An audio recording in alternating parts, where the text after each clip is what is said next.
स्वागत है आपका न्यूज 18 JKLH में। मैं हूं आपके साथ अबू हुरैरा और आप देख रहे हैं JKLH प्राइम टाइम।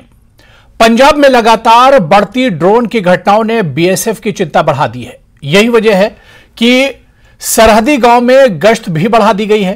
पेट्रोलिंग पार्टियां हर घंटे में चक्कर लगाती हैं और गांव में दिखाई देने वाले जो संदिग्ध चीजें होती हैं उनसे पकड़कर पूछताछ भी की जाती है। पाकिस्तान अपनी नापाक हरकतों से बाज नहीं आ रहा है। मादक पदार्थों की तस्करी और हथियारों की खेप भारत में पहुंचाने के लिए उसने ड्रोन को अब एक बड़ा हथियार बना लिया है। पिछले कुछ महीनों की अगर हम बात करें तो BSF ने सीमा पर कई ड्रोन को मार गिराया है और आज और कल की अगर हम बात करें, अमृतसर में जिस तरह से जो तस्वीरें आप टीवी स्क्रीन पर देख रहे हैं, इस ड्रोन को BSF के जवानों ने मार गिराया जिसमें मंशियात की चीजें, जिसमें नशे से जुड़ी हुई चीजें, हेरोइन को एक तरह से पकड़ा गया और 2 ज्यादा ये हेरोइन थी। और ये ड्रोन है जो आप टीवी स्क्रीन पर देख पा रहे हैं। तो लगातार पाकिस्तान की तरफ से नापाक हरकतें हो रही हैं। पाकिस्तान सीमा से पंजाब के दर्जनों गांव लगते हैं। इनमें कई ऐसे गांव हैं जहां पर पंजाब के इन गांवों पर पाकिस्तान की लगातार नजर बनी रहती है। पाकिस्तानी तस्कर खेतों में हथियार और हेरोइन गिराकर अपने संपर्कों के माध्यम से सीमा पार इसे करा देते हैं। पंजाब में पाकिस्तान की ड्रोन साजिश लगातार बढ़ती जा रही है। पंजाब के रास्ते हिंदुस्तान में नापाक इरादों को अंजाम देने की कोशिश में है पाकिस्तान। इसी पर आज हम चर्चा करेंगे।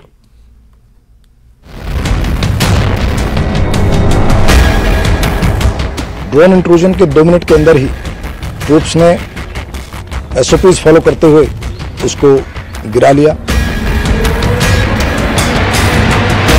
एक सस्पेक्टेड पर्सन को भी अप्रीहेंड किया।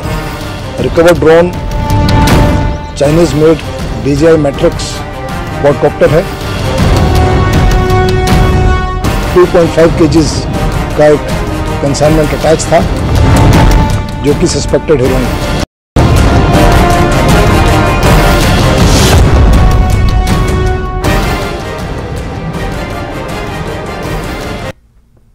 तो पंजाब के सरहदी इलाकों में पाकिस्तान की साजिश लगातार बढ़ती जा रही है और पंजाब और पाकिस्तान की यह साजिश है ड्रोन साजिश, जिसके जरिए लगातार पाकिस्तान साजिश कर रहा है। और इसी पर आज हम बात करेंगे। बहुत खास मेहमान मेरे साथ जुड़े हुए हैं। बहुत जल्दी अपने मेहमानों का इंट्रोडक्शन आपसे करा देता हूं।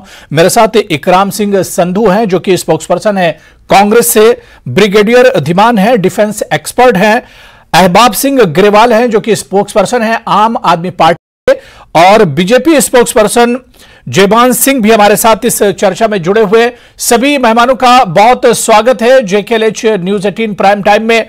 मैं सबसे पहले ब्रिगेडियर धीमान आपसे ही सर शुरुआत करना चाहूंगा। डिफेंस से जुड़ा हुआ भी ये पूरा मामला है और जिस तरह से सरहद पर लगातार पाकिस्तान की नजरें टिकी हुई हैं और पंजाब के सहारे एक तरह से भारत में खलबली पैदा करने की पाकिस्तान लगातार कोशिश कर रहा है और अब जो हथियार है पाकिस्तान का वो ड्रोन है।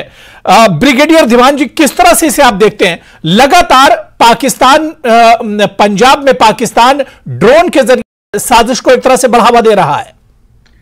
देखिए, मैं यहाँ पे इसके 3 पहलू हैं जो मैं आपको अवगत कराना चाहता हूं जी।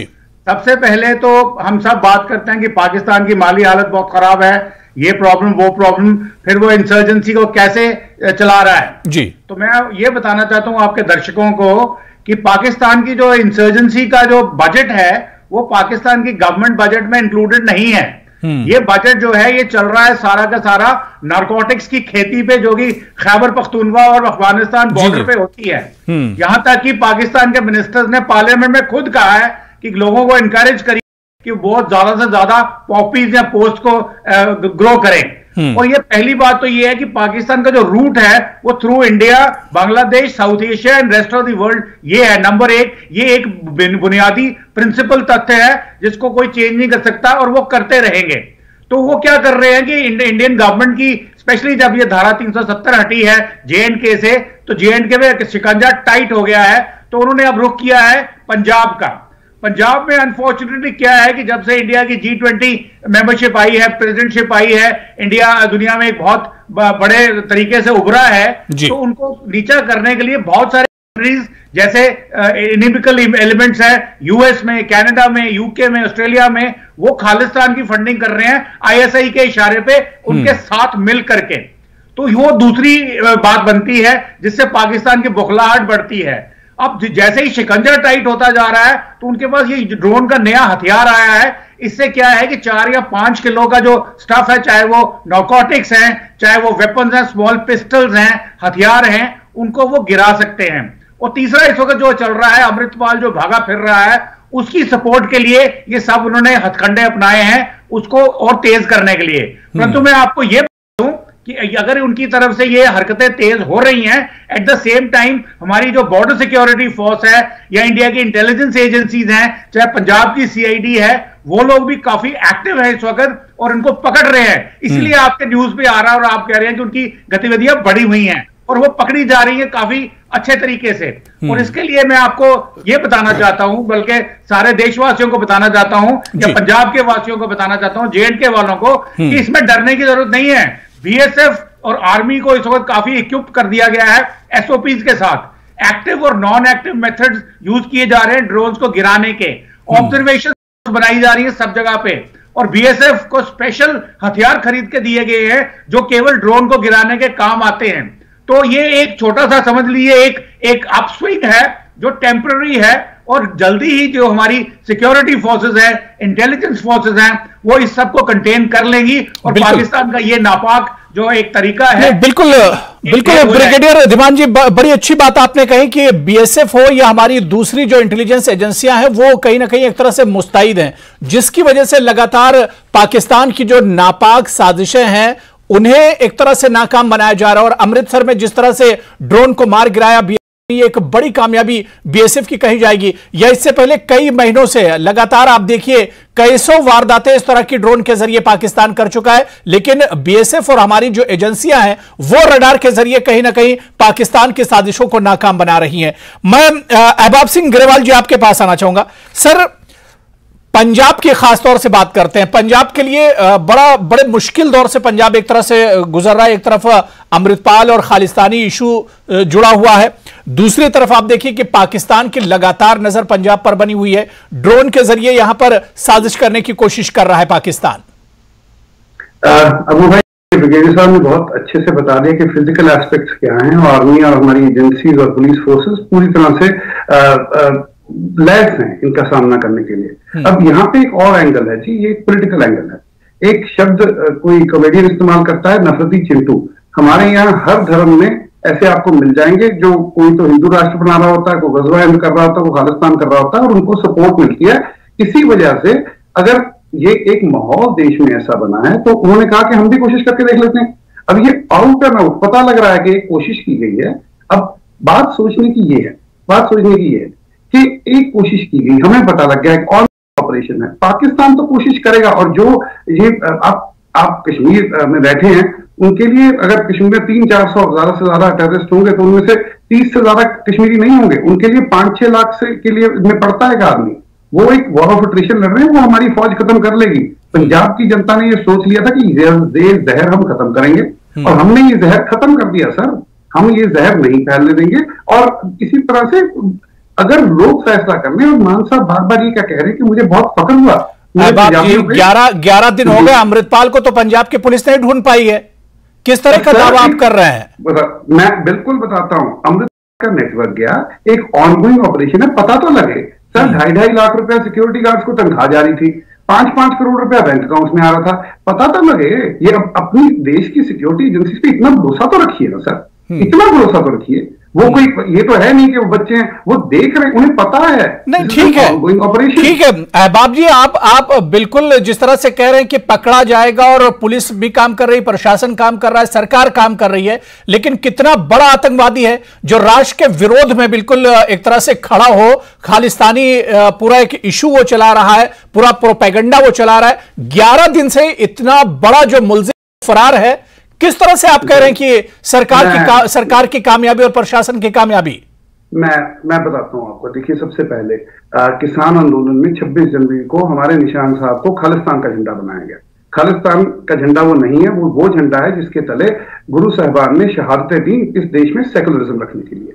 तो पहली बात तो ये है सर, ये एक नैरेटिव बिल्ड किया जा रहा है। दूसरी बात, वो एक टिकटॉक स्टार था, कोई बड़ी चीज नहीं थी, लाइसेंस वेपन थे और ये टिकटॉक के वीडियो बन रहे थे। सर, ये पंजाब पुलिस ने इसका खुलासा कर दिया है और पंजाब पुलिस ने ये बताया कि देखिए कितना आसान हो जाता है किसी भी एजेंसी के लिए, दुश्मन एजेंसी के लिए, कि अगर ऐसा माहौल होगा सर, आप एक बात, हमारा देश है, हमारा संविधान है, हम एक सेकुलर मुल्क हैं, इसमें कोई भी कोई ऐसी नफरत वाली बात करेगा। हमने पंजाब में फैसला कर लिया वो भाई, हम नहीं चलने देंगे। और दोनों तरफ में बिल्कुल ताला लगवा दिया गया है और ये ऑनगोइंग ऑपरेशन है। और मुझे फक्र है हमारी एजेंसीज पे और मुझे पता है कि वो जो कर रहे हैं बड़ा सोच समझ के कर रहे हैं और हमारे देश की एजेंसीज लगी हैं सर। पंजाब पुलिस ने बलिदान दिया है। चलिए ठीक है, मैं जयबान सिंह आपके पास सर आना चाहूंगा, क्योंकि सिर्फ पंजाब का ही मसला नहीं, और पंजाब पे अगर पाकिस्तान की नजर है तो कहीं ना कहीं पंजाब के जरिए पूरे भारत को एक तरह से डिस्टर्ब करना चाह रहा है पाकिस्तान, जिस तरह की ड्रोन के जरिए साजिश पाकिस्तान कर रहा है। तो ये पूरे कंट्री के लिए, पूरे भारत के लिए एक तरह से अलार्मिंग है। Thank you ji. बीजेपी का स्पोक्सपर्सन होने के साथ साथ मैं एक रिटायर्ड कर्नल भी हूं और काफी जाना माना डिफेंस एक्सपर्ट हूं। J&K और पंजाब पे मेरी स्पेशलिटी है जी सर। तो मैं 2-3 अहम बातें आपको बतानी चाहता हूं जी।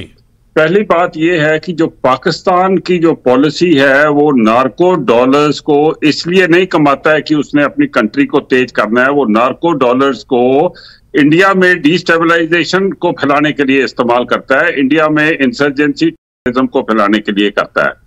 और उसका जो पूरा एरिया ऑफ ऑपरेशन है वो राजस्थान से लेके तो कश्मीर तक है, पर राजस्थान ज्यादातर डोरमेंट रहता है, वहां से कुछ ड्रग्स की प्रोलिफरेशन होती है, बाकी डोरमेंट रहता है।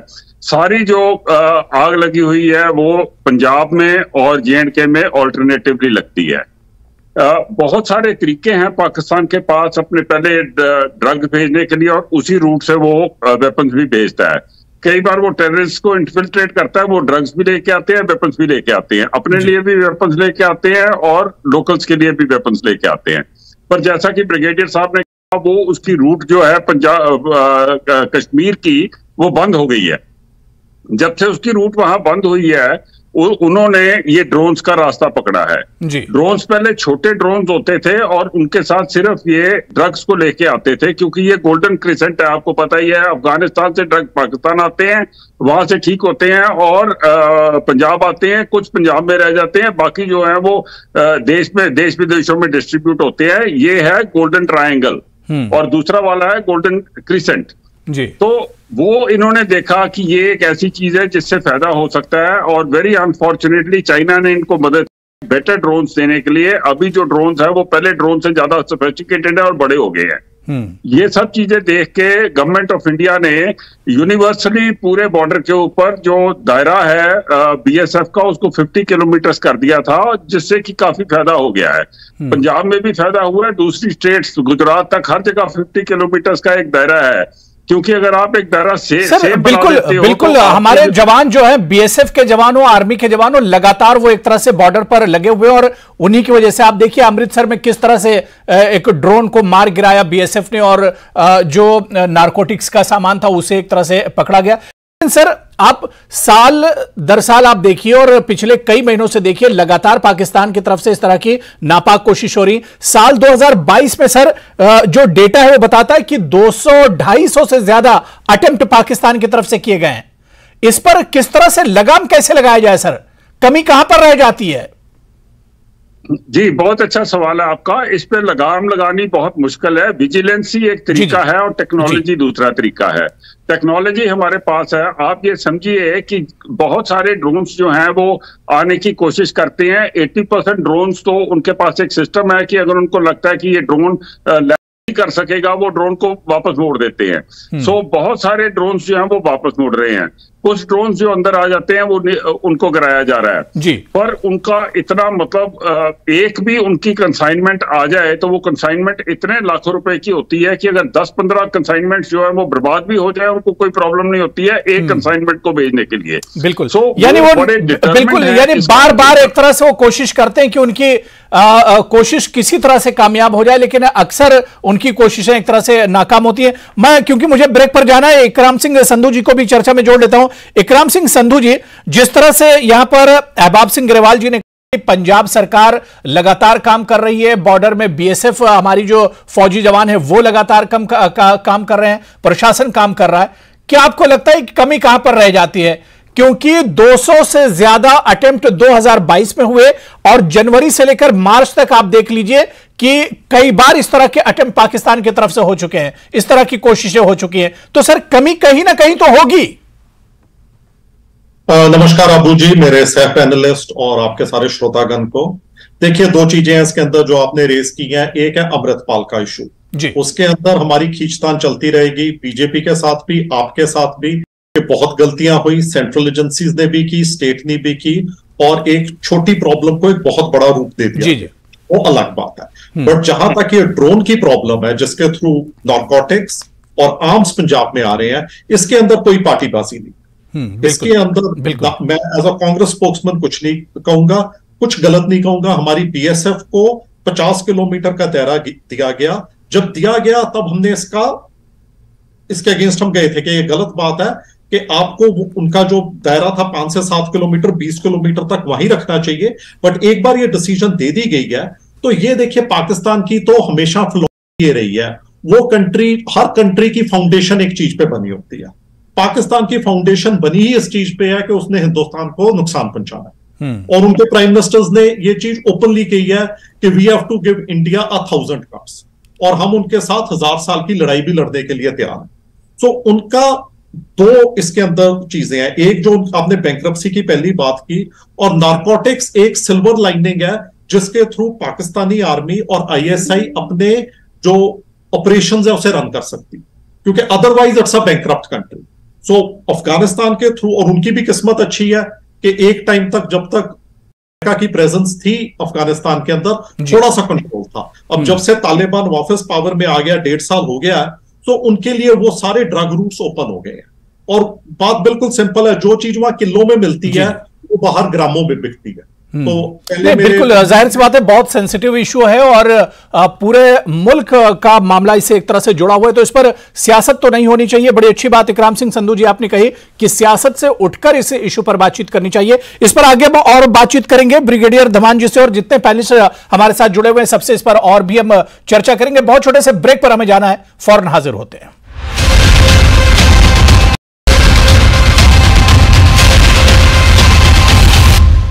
तो पाकिस्तान लगातार भारत में हालात खराब करने की कोशिश करता है और उसके जरिए, पंजाब के जरिए कोशिश की जा रही है, और इस बार हथियार पाकिस्तान ने बनाया है ड्रोन को, और इसी पर हम चर्चा कर रहे हैं। बहुत खास मेहमान मेरे साथ जुड़े हुए हैं। ब्रेक के बाद मैं ब्रिगेडियर धीमान जी आपसे सर शुरुआत करना चाहूंगा। सर बहुत मुख्तसर में, अब टाइम की बहुत कमी है, कि पाकिस्तान इस तरह की जो हरकतें करता है उसमें कहीं ना कहीं पूरा साथ चीन का होता है, क्योंकि अमृतसर में जो हालिया दिनों अटेम्प्ट हुआ है जिसमें जो ड्रोन पकड़ा गया है वो चीन का बना हुआ है, मेड इन चाइना है।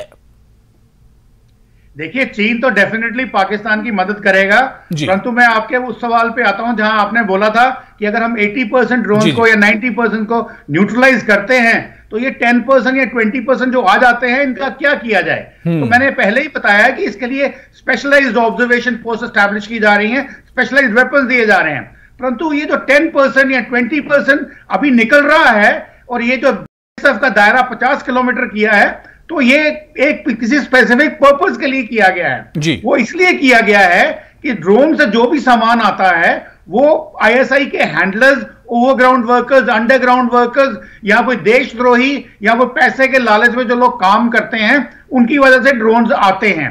तो यदि हम अपनी बीएसएफ को और इंटेलिजेंस एजेंसीज को ज्यादा पावर्स दें instead of increasing the force levels, जिससे लोगों को इनकन्वीनियंस होती है और वो एंटी हो जाते हैं गवर्नमेंट के, इससे अच्छा ये है कि कोवर्ट ऑपरेशंस किए जाएं इंटेलिजेंस एजेंसीज के साथ मिलकर के, ताकि वो सारे के सारे ग्राउंड वर्कर्स या जितने भी सिंपथाइजर्स हैं उनको न्यूट्रलाइज करे कोविड तरीके से।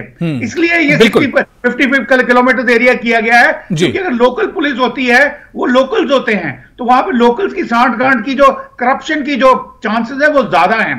और अगर ये आउटसाइड एजेंसी बीएसएफ या आर्मी जो बाहर से लोग आए उनको दे दिए जाएं और इंटेलिजेंस को और स्ट्रॉन्ग किया जाए, तो जब ये सारे के सारे ओवरग्राउंड अंडरग्राउंड वर्कर्स न्यूट्रलाइज हो जाएंगे तो फिर वो आईएसआई वाले बिल्कुल चिंता जो है, क्योंकि हमारे जवान बॉर्डर पे बहुत मुस्तैदी से काम कर रहे हैं, बड़ी मजबूती से बीएसएफ के जवान काम कर रहे हैं, जिस तरह से साहब बता रहे हैं। लेकिन 10% जो कामयाबी पाकिस्तान को मिलती है या जो आतंकवादियों को मिलती है, इस पर किस तरह से लगाम लगाई जाए? मैं अहबाब सिंह ग्रेवाल जी, जो सवाल यहां पर ब्रिगेडियर धीमान जी ने उठाया है कि 100% में 10% जो कामयाबी आतंकवादियों को मिलती है पाकिस्तानियों को, इस पर ब्रेक कैसे लगाया जाए? इसके लिए क्या कुछ करने की जरूरत है? इस पर चिंता करने की जरूरत है। इंटेलिजेंस एजेंसीज को स्ट्रॉन्ग करिए, सब सिंपथाइजर्स को जी धन्यवाद। देखिए, सबसे पहले तो मैं शुक्रगुजार हूँ सब पैनलिस्ट का कि आज सियासत कोई नहीं करता। देखिए, पाकिस्तान हमसे हुआ मजहब के नाम पे, और चाइना एक कम्युनिस्ट मुल्क है जिसे सेकुलर डेमोक्रेसी से नफरत है। और आप विरोधाभास देखिए, उग्र सारे के सारे उठा के चाइना ने अंदर दे दिया और पाकिस्तान का बेस्ट फ्रेंड है, पहली बात। दूसरी बात यह है सर कि जो 8-10% कामयाब हो रहे हैं, इसे रोकना जरूरी कैसे है कि जो सोच है, ये जो सोच है जो कभी हिंदू राष्ट्र बनाती है, कभी गजवा हिंद कराती है, तो दुश्मन ने सोचा खालिस्तान भी कर लेते हैं, 15-20 करोड़ की बात है, उनके लिए कोई बड़ी बात नहीं। हम ये कहते हैं कि अब हमें रिस्पॉन्सिबल होना पड़ेगा। और पंजाब में एक फैसला, देखिए हमारे गुस्से हैं दिल्ली के साथ, पंजाब के हिस्टोरिक ग्रीवियंसेस हैं और ये सच है। अब प्रॉब्लम क्या है, दिल्ली को पंजाब की मर्जी हमेशा नागवार रही है, आपकी पार्टी आई है वो भी नागवार है, बट अब क्या होगा कि दिल्ली के लोगों ने और पंजाब के लोगों ने ठीक है। देखिए, बहुत कुछ आपने इस जुमले में कह दिया है। जयबान सिंह जी अब इसका जवाब देंगे कि पंजाब को जरूरत है कि केंद्र सरकार की तरफ से मदद मिले, मदद नहीं मिल रही है। इस इश्यू पर तो सियासत नहीं होनी चाहिए। भाई सियासत ना करें, ये पूरी मदद पूरी है, लेकिन ये सियासत पूरी है। नहीं, मैं यही कह रहा हूं कि इस पर सियासत नहीं होनी चाहिए। जयबान सिंह जी, की सियासत नहीं होनी चाहिए अबू भाई, धर्म की सियासत नहीं होनी चाहिए, ये हमारी जी जवाब दे रहे हैं जी। हाँ, देखिए, अभी अहबाब ग्रेवाल जी मेरे बड़े अच्छे मित्र हैं और उनकी आदत है कि हर चीज को होता पॉलिटिकल ट्विस्ट देना उनका काम भी है, प्रवक्ता है तो उनका ये काम भी होता है पॉलिटिकल ट्विस्ट देने का। तो उन्होंने पॉलिटिकल ट्विस्ट दे दिया, पर खैर इतना तो उन्होंने मान लिया कि हाँ बहुत अच्छी कोऑर्डिनेशन है। और आज की डिबेट के लिए यही बात काफी है कि सेंटर और स्टेट की ड्रग्स और लॉ एंड ऑर्डर के मामले में अच्छी तालमेल पहले से कुछ बेहतर हुई है। तो अभी मैं भी कुछ एक ऐसा कमेंट मारूंगा, सॉरी कहना तो नहीं चाहिए, पर बेसिकली पाकिस्तान तब स्ट्राइक करता है जब उसको इंडिया में किसी एरिया में वीकनेस नजर आती है। और रिसेंटली पाकिस्तान को पंजाब में वीकनेस नजर आ गई है दो बातों से। एक बात, जो नई सरकार आई है वो लॉ एंड ऑर्डर के मामले में थोड़ी सी कमजोर नजर आ रही है। मैं ये नहीं कह रहा हूं कि कोई बड़ी बात है, इन द सेंस कि नई सरकार है, नई पार्टी है, सीख जाएगी, पर इनको कभी ना कभी सीखना पड़ेगा, कभी ना कभी इनको सीखना पड़ेगा। और चलिए ठीक है। देखिए, मेरे पास समय की कमी है, बड़ा अच्छा इशू यहाँ पर जयबान जी आपने उठाया था, लेकिन मेरे पास समय की कमी है। इकराम सिंह जी, क्या आपको भी लगता है कांग्रेस से भी ये महसूस करती है कि नई सरकार के पास तजुर्बा कम है, लॉ एंड ऑर्डर की कमी है, जिसकी कमजोरी का फायदा पाकिस्तान उठा रहा है? बहुत मुख्तसर में सर जवाब चाहिए। बिल्कुल जी, वो तो उठा ही रहा है, क्योंकि देखिए एक परसेप्शन आ जाती है कि लॉ एंड ऑर्डर पे सॉफ्ट है पंजाब, जो पहले नहीं, तो उसका वो फायदा जरूर उठा रहे हैं। दूसरी एक और बात है जो ब्रिगेडियर साहब ने कहा था कि बीएसएफ और इंटेलिजेंस एजेंसी सेंटर में अच्छा काम कर रही हैं और वो इसे कंट्रोल कर सकती हैं। मेरा एक छोटा सा पॉइंट है यहाँ के, देखिए जो भी ये ड्रोन आ रहा है, यहाँ कोई तो उसे रिसीव कर रहा है, हमारे घर के कोई लोग हैं जो इस ट्रेड में इन्वॉल्व है, उसके लिए नहीं, बिल्कुल। आप देखिए कमियां कहां पर है, इस पर नजर रखनी होगी। ग्रेवाल जी जवाब देना चाह रहे थे, लेकिन मेरे पास अब समय बिल्कुल नहीं बचा है। फिर किसी दिन इस इश्यू पर हम लोग बैठेंगे और इस पर चर्चा करेंगे। लेकिन कमियां कहां पर है? सियासत नहीं होनी चाहिए, और इसके अलावा जो कमजोरियां हैं उसे एक्सेप्ट करना चाहिए और कमजोरियों को मजबूत करना चाहिए, ताकि दुश्मन एक तरह से पूरे मुल्क पर नजर जमाए बैठा हुआ है, उस पर किस तरह से काबू पाया जाए, उस पर किस तरह से ब्रेक लगाया जा सके। बहुत बहुत शुक्रिया सभी मेहमानों का मेरे साथ जुड़ने के लिए। प्राइम डिबेट में फिलहाल इतना ही। नमस्कार।